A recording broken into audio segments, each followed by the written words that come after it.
Welcome back, listeners, to The Scorekeepers. I'm your host, Daniel Farrell, and today I'll be sitting down with composer Aurélie Webb. Aurélie is a composer for film, television, podcasts, and dance. She has worked across several continents and right now is based out of the UK. Her most recent documentary film, Here to Stay, won a Student Academy Award, and just this last November was awarded the Silver Medal at the Student Academy Award ceremony in LA. I'm super excited to hear about this project and all that she is working on. Welcome to The Scorekeepers.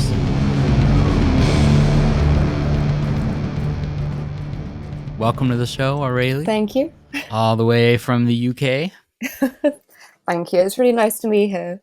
So before we dive into, all your existing work and projects, could you give the listeners just a brief overview about who you are and what your music is about? Yeah, sure. So I am a composer for film, TV. I also do music for podcasts and contemporary dance. So it's sort of a combination of audiovisual, recorded projects and live performance. I am from the UK. That's where I was brought up and sort of started my training. And then I moved to America, and sort of since 2018, I suppose, I've sort of been a little bit in the UK and a little bit in America, sort of a little bit of a nomad, I suppose, crossing the pond.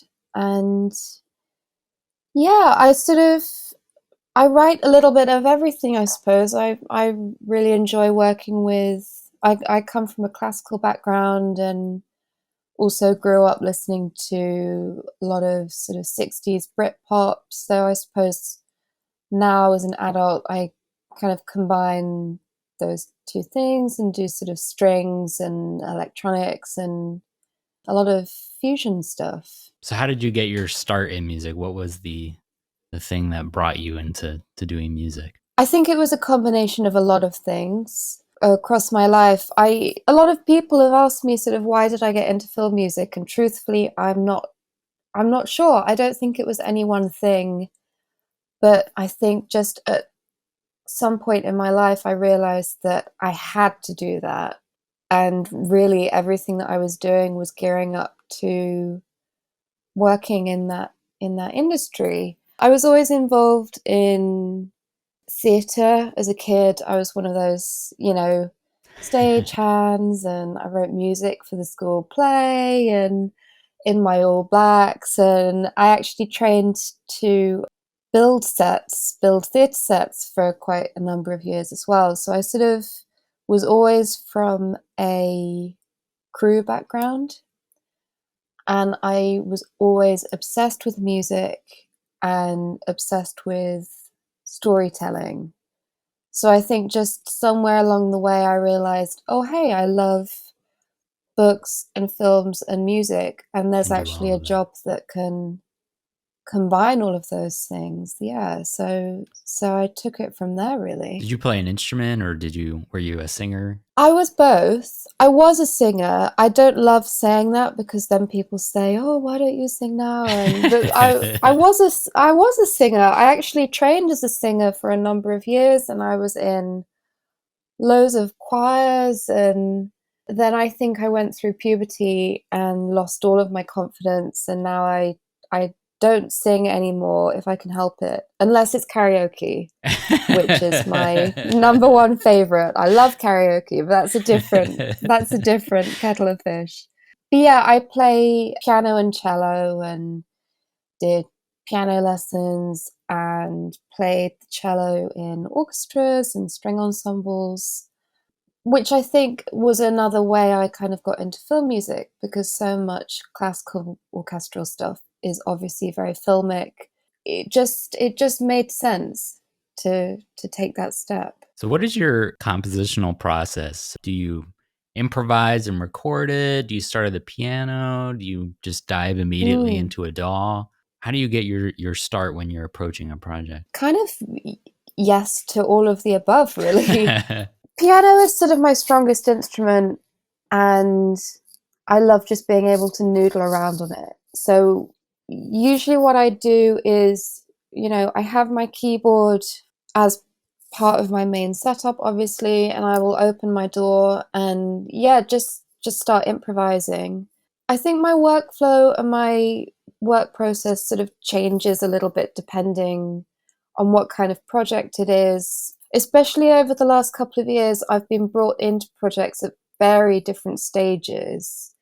So, for example, your process is going to be different if you already get given a lock cut and they say, you know, hey, it's going to be screening at the movie theater in 2 days. So, you're not going to, Yeah. you're going to sort of scratch out all that time for leisurely improvisation. And then on other projects, I've been brought in way before even a script has been written. So with stuff like that, I I think just try to take my time with everything as much as possible. Try to talk to the director and the screenwriter as much as possible, hear where they're coming from with things, highlight the important things that I want to really capture musically in the stories. And yeah, I suppose quite a lot of the stages happen at the same time for me. Sort of have several parts of my brain all working at the same time. But really it's open a Logic session, get on my piano, and start noodling really. And then it sort of happens quite naturally from there. Then sort of cues start forming and I think, oh yeah, well how about this? And this is going to be this character's theme and then it snowballs, I suppose. So you mentioned in your introduction you do work with dance and choreographers. I've never done anything like Mm, that. I've never approached that process. What is that process like? I mean, does the yeah. music come first and dance? I mean, how is that collaboration? Again, it's very different depending on who you work with, I think. So I was really lucky because I had never thought about getting into live stuff, actually. I never thought about dance particularly, although I love watching dance. But I took a class at NYU actually, where you were paired up with people, with dance choreographers, Tish Dance. And I worked with a choreographer called Cherry Moon, who several years later, we're still working on things. At the moment, we're in the early stages of our third collaboration, fourth. And for the two things that the sort of two full performances we've worked on before, the process has been very different. So the first one we did was a piece called Consonance, and we didn't even meet until halfway through, well, the halfway point when she'd already choreographed a lot of the dance. And what I found incredible is she didn't have a temp track. She wasn't rehearsing to any kind of music. She just had sort of Interesting. quiet in her head, and she was creating without any kind of musical backdrop. So yeah, and I'm not entirely sure how she can do that, but I think it's just credit to how much imagination she has, how much forethought.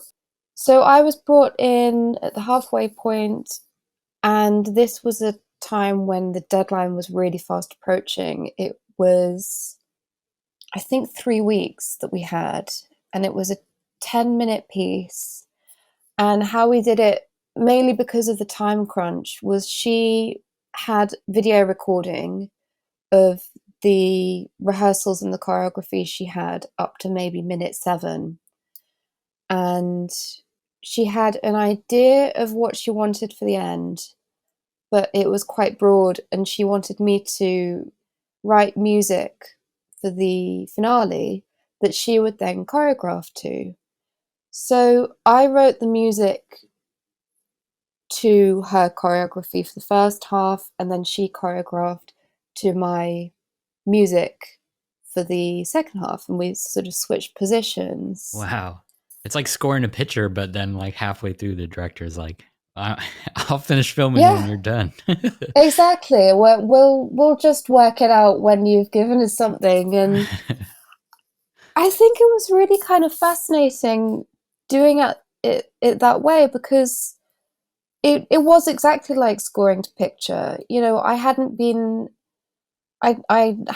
met Cherry while she was doing these first rehearsals, so I hadn't been there.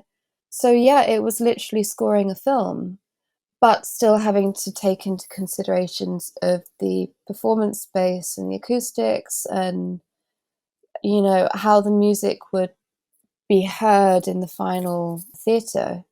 So it was sort of, I suppose, a messy process, but I want to say it was organized mess. And it came out really well. So, but I think with dance, it is very similar to scoring to picture, because I always think that scoring to picture is so much about movement, and that's exactly what dance is like. So, you're still focusing on the way characters are moving across the stage and the space and the narrative that they're telling, everything, the lighting, the costume. So it's very similar, but I think you have different opportunities to make your music sing in a different way, because the final performance is going to be in a live space. Is the music you've been writing, has there been a live musician aspect of it to perform with the dance, or has it always just been like a pre-recorded a track that you've created? Mostly it's been pre-recorded. I did do a piece with another choreographer where we had a live cellist on stage and a live trumpet player, and then a dancer, and the dancer sort of performed around them, and the trumpet player had this sort of march that he did across the stage. So he almost became sort of a dancer himself. An interesting process, but I think since then I've preferred to work with pre-records, and working with live musicians beforehand and recording them, mainly because that has allowed us to perform in multiple spaces.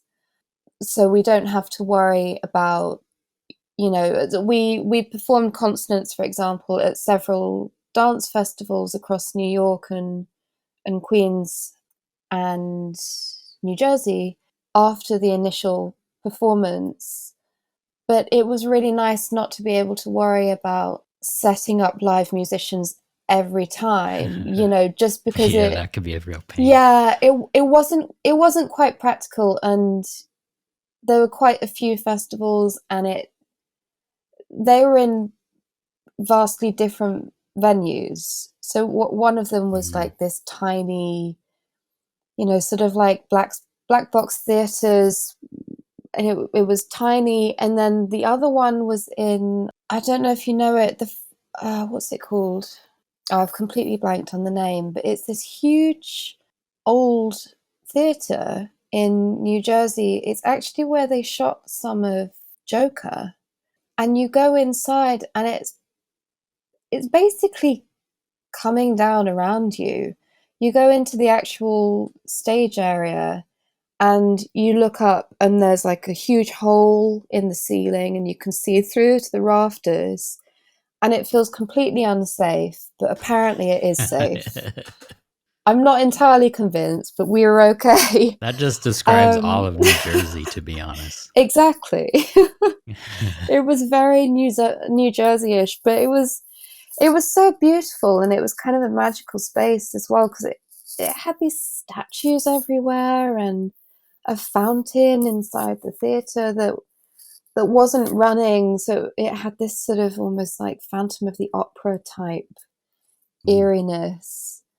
And it was gorgeous, but it would have been really difficult to accommodate live right. musicians in that space. So at the moment, I'm enjoying doing pre-records, and I'm enjoying the flexibility that allows as well.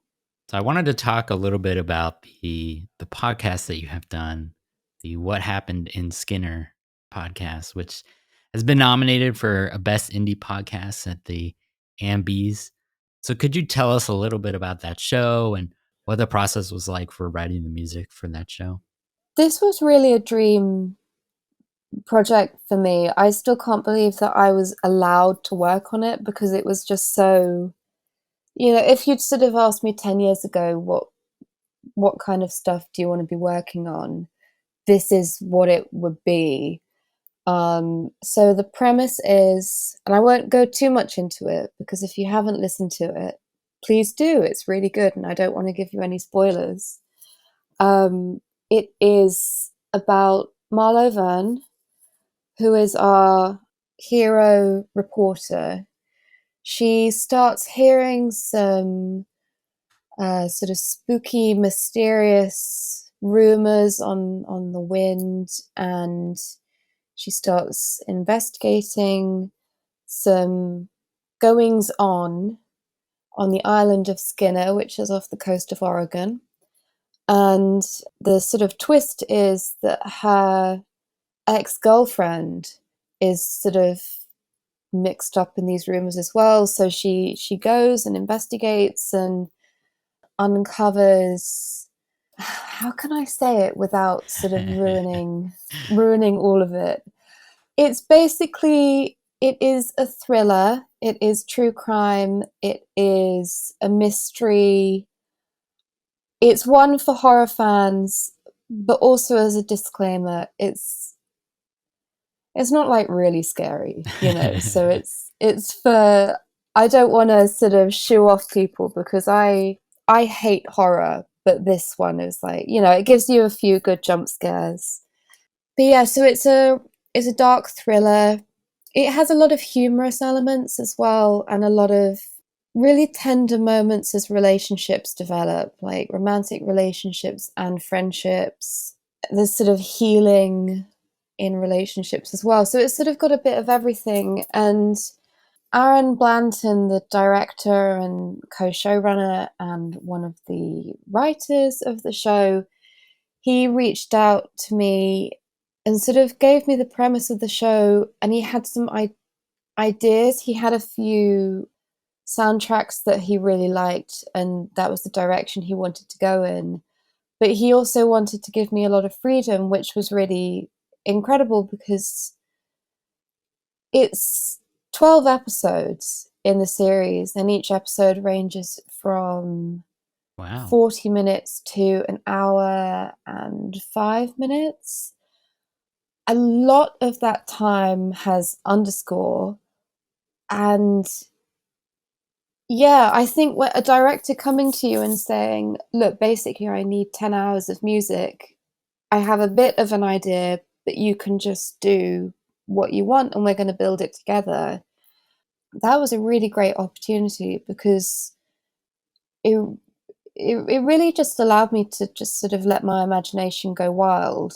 And thrillers and mysteries really inspire me. I just think they're very cool and fun. So it gave me the opportunity to sort of dig back into a lot of scores for that kind of genre that I love and sort of get re-inspired. But the process for it was really interesting because there is a huge universe.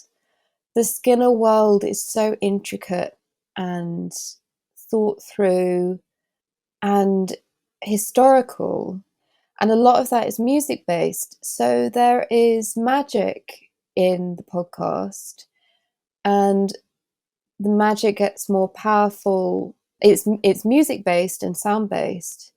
So what we needed to do was create basically a language, and we worked out certain things, certain musical tools that characters would sort of use to produce more powerful magic.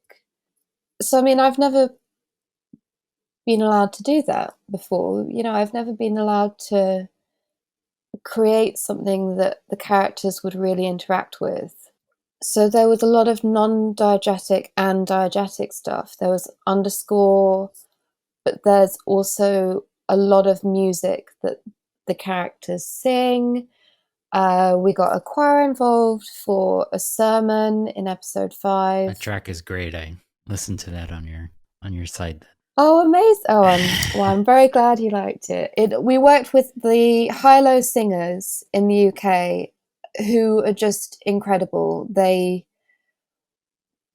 had a really tiny budget for this, especially at the beginning. We sort of got a bit more funding towards the end.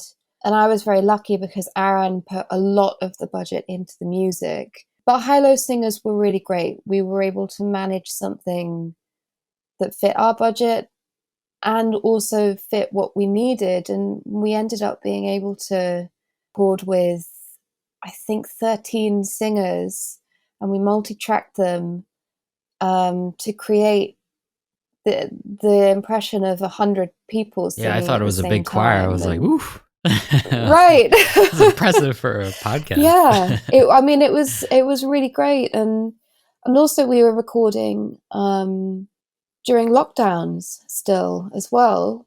And we were able to record all of that remotely. The podcast is a US based thing. Aaron is in New York. A lot of the writers are spread out across the US. Actors are spread out across the US. And I was in England, and the choir was in England. And yeah, there was so many different pieces of the puzzle for this project. And I'm still not quite sure how it all fitted together, but it did. And yeah, it was just a great process. I've sort of forgotten what your question was as well, because I've been too excited. No. That Yeah. I just wanted to hear about it and Yeah. how you went into it. Is there plans for more? I don't know if the show ends with a potential for another season, or if there's more projects, more partnerships with that director. Definitely more partnerships with the director. We've really hit it off. I love his style. I love working with him. There might be a season 2 coming at some point in the future. Who knows? There might be something on the horizon. There's so much scope for the story to keep going. We still haven't figured everything out about the mysteries. There's so much to dig into in terms of the history of what happened before season 1. And there are a lot of unanswered questions in the season finale. So I would say that there is definitely potentially something new on the horizon. But I couldn't possibly say anything more than that. So the big thing, we wanted to talk about with this was what happened recently was your work on the documentary Here to Stay, which won the Student Academy Award in the documentary category. And just last month, you were out in LA for the award ceremony at the Academy Museum of Motion Pictures, and y'all won the silver medal, which is amazing. So can you talk about this project and, how you came to work on it, and, what was it like working with the music for a nice, juicy 35-minute long documentary, something like that? Yeah, roughly, yeah. It was really wonderful, actually. I started working on Here to Stay just as Skinner was wrapping up. So it was quite different going from scary jump scares to the documentary music. And also, I'd been churning out about 40 minutes of new music every week for Skinner until the end of the season. And then moving on to Here to Stay, it was a short documentary. And I think in the end, we ended up with maybe like 15, 20 minutes of music. So it was sort of funny going back into that mindset of, oh, I have some time to, this isn't like survival mode. We have more time to do this. And Right. And it's very different. So I got onto the project. Jared reached out to me probably roughly around this time last year. A mutual friend put us in touch. I had scored her film, and she knew that Jared was looking for a composer, and she recommended me, and he reached out, and he was a lovely, lovely guy, and I really admire his filmmaking and his ethics around filmmaking, his intentions. So I immediately wanted to work with him. I'd also really wanted to do a documentary for a long time, and I hadn't had the chance to finish a documentary. By that I mean I was attached to a couple, and then just sort of by coincidence, they both have been sort of indefinitely delayed. People have had babies, and very inconvenient things like that. And when children take priority, so when Jared came in with Here to Stay, I just really jumped at it. It follows Giselle Martinez, who is, or at the time was 23 years old, Mexican American lady, and she was running for office in her hometown of Newburgh, which is in upstate New York, and it's been voted one of the most dangerous cities in the whole of America. I mean, the title "Here to Stay" is that comes from her. She has decided to dedicate her life to making her hometown better for herself, for her family, but mostly for the town, for the people that live there, and she has really, really done incredible things. So the documentary follows her political campaign as she runs for office. And I think what was so lovely about it is when I started scoring it, we didn't know if she was going to win. And maybe two 2 months into the post-production process, she did. She won, and she, I think, was the youngest councillor in her district, or possibly even the US. I'm questioning myself now, but she's just a really, really incredible human being. She has got so much drive and good intentions, and she is going about things practically to make good and permanent changes, which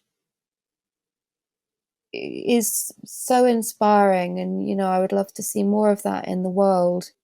So musically, I really wanted to do her justice and do justice to her story, but also she's a real person. I don't want to impose myself into the music and into the documentary. I don't want the music to change her story or what she's saying. So I really wanted to make sure I was getting that balance of doing her justice and showcasing her for the amazing work she was doing, but also making sure it wasn't too sentimental or sensational, stuff like that. And again, Jared had a good idea of the musical direction they were going in.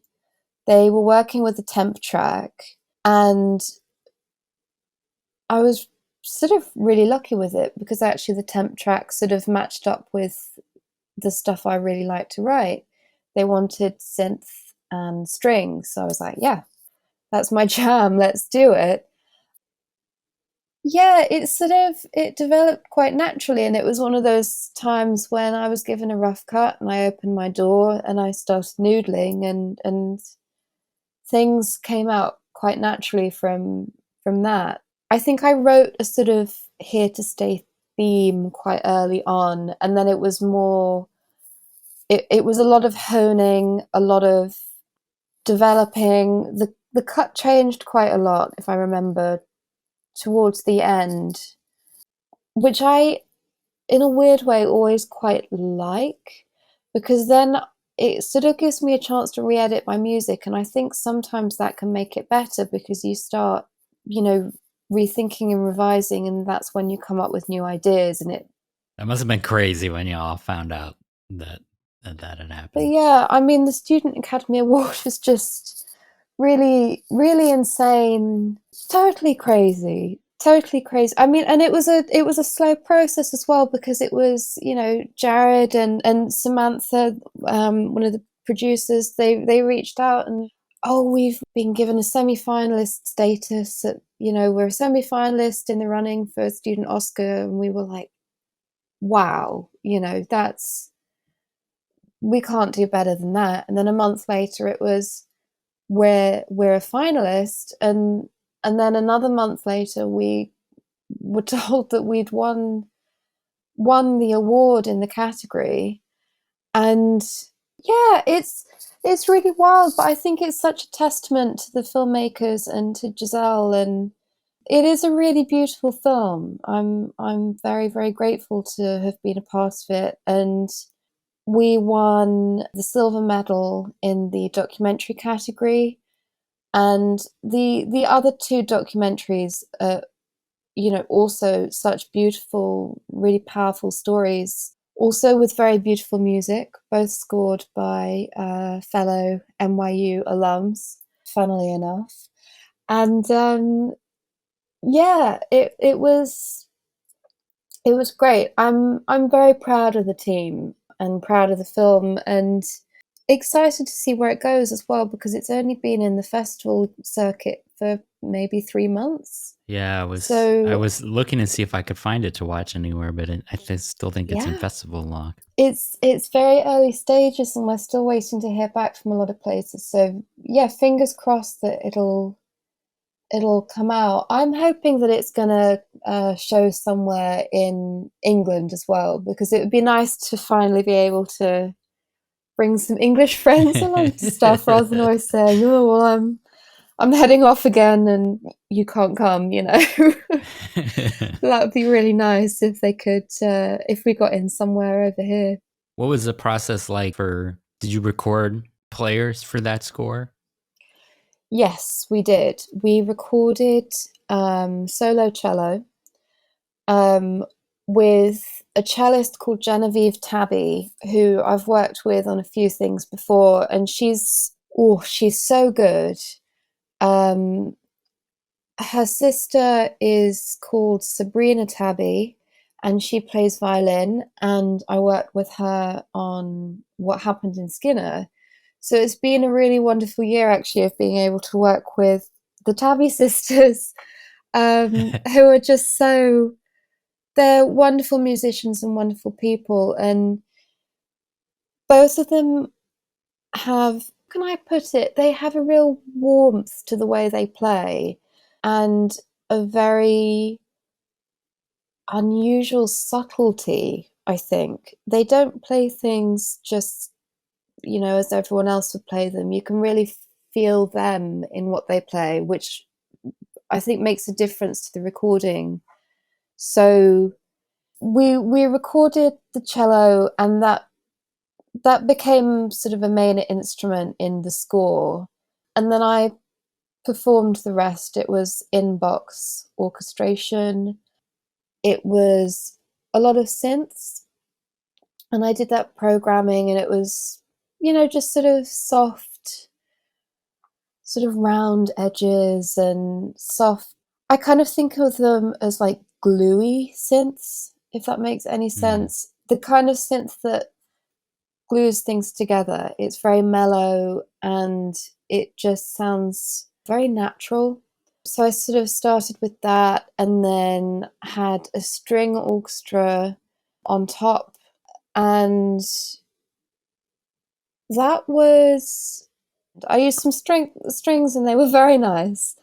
And it was, I really can't, oh God, what was it? It was a sample of a string orchestra in England.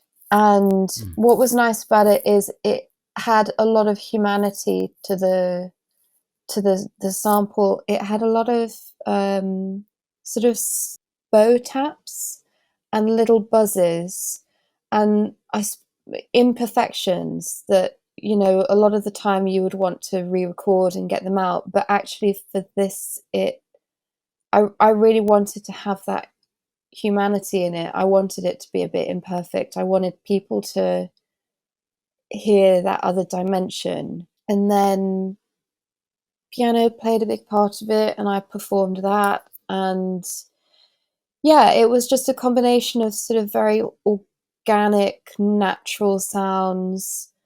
And the whole point of the score for me was about it building. Sort of starts from nothing, and then a new thing gets added in, and a new thing, and a new thing, and then so it sort of like builds and builds like a pyramid, and then it goes down again, and sort of things get taken out one by one.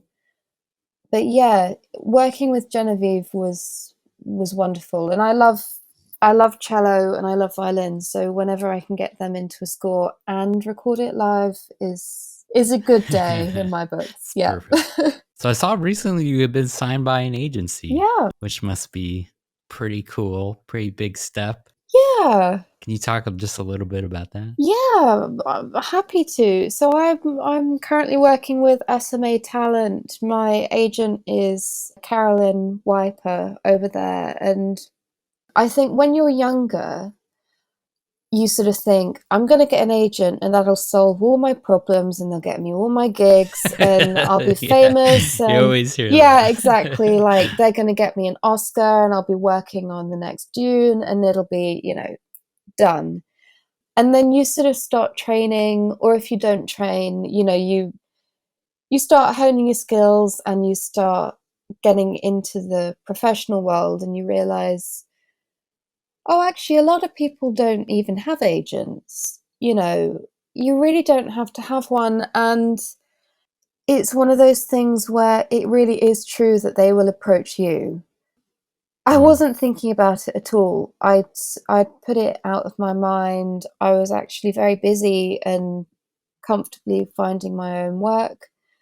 And yeah, SMA reached out and we talked about it. And we're still very much at the beginning of that relationship. I think it's literally been 3 or 4 months. It's very early, but it is nice to have that support, and it's nice to be able to have someone to negotiate for you and also sort of take away some of the admin. So they don't cover me for everything. They cover me for film, TV, and games. And then because I also do dance and podcasts, and I also work as a music editor sometimes, so I cover that myself. But it is nice to be able to sort of section your career a little bit into, section it is the wrong word, put it into sections, you know, and have that extra little bit of help. And also the label is useful, you know. I do want to say though, for, you know, I teach as well, and I do want to say to people that don't have an agent or are sort of fixated on getting one, you do not have to have an agent. It's really wonderful to have one, but don't be wasting time waiting for one. You know, And you should definitely not seek them out. I think that's an absolute no, waste of time. definitely not. They will approach you when they can use you, basically. You know, I don't think make that's that unfair. money. Yeah, I think that's reasonable. I'm very happy if they can make money out of me. That's a win-win situation. So I'm very happy with that. But yeah, sort of for my students, if I don't know if anyone's listening, and for sort of younger composers, I really would say don't fixate on it. Don't wait around. They will come to you. Get good at getting your own work, because it's possible. And actually, that is super satisfying. So do you have any projects on the horizon? I know you have the Nova orchestral piece, but is there, maybe you talk a little bit about that, but if there's anything else, Yeah. feel free Thank to you. plug I will away. plug. What am I doing? I'm starting on, I did briefly mention it earlier, I'm starting a new contemporary dance collaboration with Cherry Moon, dance choreographer. We're very excited because we've actually just formed a sort of new artist collective. Oh, nice. So it is me, Cherry, and then we have a wonderful filmmaker and a wonderful fine artist. So we're going to be doing performances based on live elements, possibly live painting, live dance, maybe some live musicians, and then some sort of visual element with the film getting involved. And yes, we tentatively have something booked in for April, and it's sort of going to be the first of hopefully a long line of collaborations with the four of us. I'm also working on, what am I working on? My mind has gone totally blank, which is terrible because I'm working. I promised I'm working. I have a few things coming up in the new year. I have a couple of additional music gigs, which I'm very excited about, and which unfortunately I can't actually talk about. But I promise I'll talk about those at a later point when I can. I'm also very much hoping to release a solo album next year. It's been something I've been thinking about for a long time. Thankfully, things have gotten in the way. You know, other work has come in, and I sort of almost think it's a good thing I haven't had time to do it. But I'd really like to do a solo album and release that. And yeah, as you mentioned, I've got Nova coming out. Poor old Nova has been on my back burner for such a long time. And I really love the piece. It is an orchestral piece. We recorded it at Trackdown Studios remotely with Sydney at the beginning of the pandemic. And it's one of those things where because it's a solo thing, I've sort of prioritized other things that need to come out with deadlines. But I've been very, very slowly piecing things together. So I've done the orchestra, but also I've extended the piece. So I've recorded Genevieve Tabby again. So I've got her playing solo cello in it. I've performed piano on it, and then I've also mixed it with synth layers and sort of got some textural beds in there. And it's almost all ready to go, but I don't know. I just haven't been able to get around to Poor old releasing it. Nova. Poor Nova. I I like. know. What I am excited about, though, is I am collaborating with my very dear friend Rosie Leach, who is a UK-based illustrator and artist, and she is creating the cover art for me. Oh, excellent. So this is another thing. We've been working together and we want it all to be absolutely perfect. So we're kind of doing it in our own time. But Rosie is just an incredible, incredible artist. We've been friends for goodness, about 10 years now, and we met in another life when I was a theatre set designer and she was a costume designer. And we sort of both went into it loving that, but also me loving music, and she loved illustration. And yeah, sort of down the road as we've gotten older, we've diverted. But everybody go and check out her work. Rosie Leach. She is a beautiful, beautiful artist, and her work brings me a lot of peace, I think. So to be able to have some of her artwork with my music is really exciting. So it'll be happening sometime. That's awesome. But I'm not quite sure when. Sometime in the next year. I've got to say that. Sometime in the next year. That's good. That way people will know. People will know. Exactly. People need to hold me to it. So we'll, of course, have links to all the things that you've mentioned. Great. And we'll have links to your website and nice. Spotify and anywhere else people can find your music to listen to. But it's been awesome talking to you and hearing about your work. And it just sounds like you're doing incredible work. I'm very excited to eventually watch Here to Stay when it's available, because it sounds fantastic. I'm so glad. I'm so excited for people to watch it and to, I still haven't got the Skinner or the Here to Stay soundtrack out. That is my next priority. I'm very excited to be sharing some new music, and very, very much hope that people enjoy it when it's out. But yeah, God, it's been such a pleasure. Really, really lovely to talk to you, and thanks for having me on. It's been great.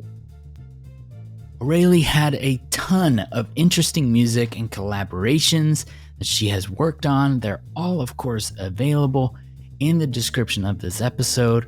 Please go ahead and take a listen to her work and her music. Thanks for listening to The Scorekeepers. The Scorekeepers is produced by Daniel Farrell Music and Sound, with graphic and visual design by Patrick Farrell. Scorekeepers is proudly hosted and recorded using Zencaster.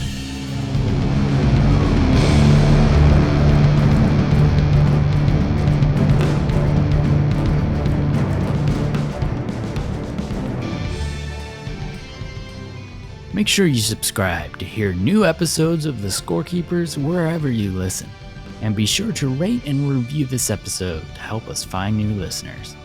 Thanks for listening.